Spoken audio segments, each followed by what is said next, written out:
শুভ রথযাত্রা বন্ধুরা, সবাই খুব খুব ভালো থেকো। আজকে ব্লগটা এখান থেকেই শুরু করছি। এখন আমি রথ সাজাচ্ছি, যদিও এখন দুপুরবেলা হয়ে গেছে আর আমার ছেলে এখন ঘুমিয়ে পড়েছে। ওকে তো আমরা মোটামুটি ঝড় বলেই ডাকি, তো আমাদের ঝড় এখন ঘুমিয়ে রয়েছে, এই সুযোগে সাজিয়ে নিয়েছি। ঘুম থেকে উঠেই তার প্রথম বক্তব্য হচ্ছে রথটা কেন ফুল দিয়ে সাজানো হয়েছে, সেই নিয়ে কিছুক্ষণ ঝামেলা হলো। তারপর রথটা তার পছন্দ হলো, সব কিছুই ঠিক আছে। রথের রশি কাউকে ধরতে দিচ্ছিল না, সে একাই টানবে, কেউ ওটাতে ভাগ বসাতে পারবে না। যাই হোক, এই করে তাকে নিয়ে আমি, আমার বর, ওকে নিয়ে বেরিয়েছি ঘুরতে। এখন চারদিকে ঘোরা চলছে, প্রচুর টাকা কামিয়েছে আমার ছেলে। ওই এত টাকা কামিয়েছে কি বলবো। আর তারপর পাড়ায় তোর বন্ধু বান্ধবের অভাব নেই, বন্ধু বান্ধব তো প্রচুর প্রচুর বন্ধু বান্ধব, আর আমি তো তাদের অর্ধেকজনকে চিনিই না।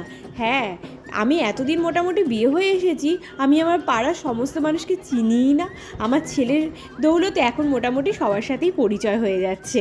আসলে সেভাবে বেরোনো হয় না, অফিসার বাড়ি আর ছুটির দিন তো ওই এদিক ওদিক করেই কেটে যায়, তো পাড়ায় সেইভাবে সবাইকে চিনি না আমি। তো ছেলের জন্য এখন সবার সাথে মোটামুটি আলাপ হয়ে যাচ্ছে। আর এখন ছেলেকে নিয়ে বেরিয়েছি, ও রথের রশি কাউকে ধরতে দেবে না, রীতিমতো ঝামেলা করছে।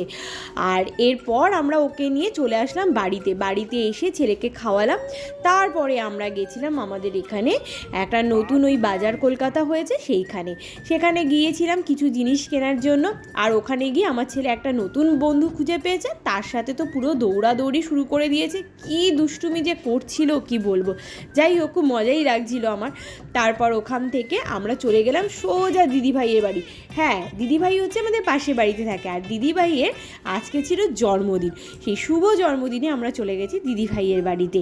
আর দিদিভাই এখন কেক কাটছে, আর বাবুর তো সে কি আনন্দ, এসে একেবারে লাফালাফি শুরু করে দিয়েছে। তো দিদিভাইয়ের কেক কাটা হয়ে যাওয়ার পর আমরা সেই কেক খেলাম। কেক ঠিক খেয়ে আমরা সবাই মিলে চলে আসলাম আবার আমাদের বাড়িতে এসে আবার একটা যুদ্ধ শুরু হলো যে, হ্যাঁ, আমার ছেলেকে খাওয়ানোর যুদ্ধ।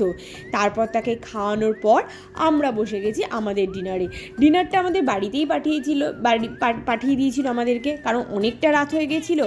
আর যেহেতু আমাদের পাশেই বাড়ি, ওই কারণে আমাদের পাঠিয়ে দেওয়া হয়েছিল। তো ডিনারে ছিল আছে এই দেখো বাসন্তী পোলাও, তার সাথে ছিল চিকেন কষা, আলুর দম, পায়েস, চাটনি।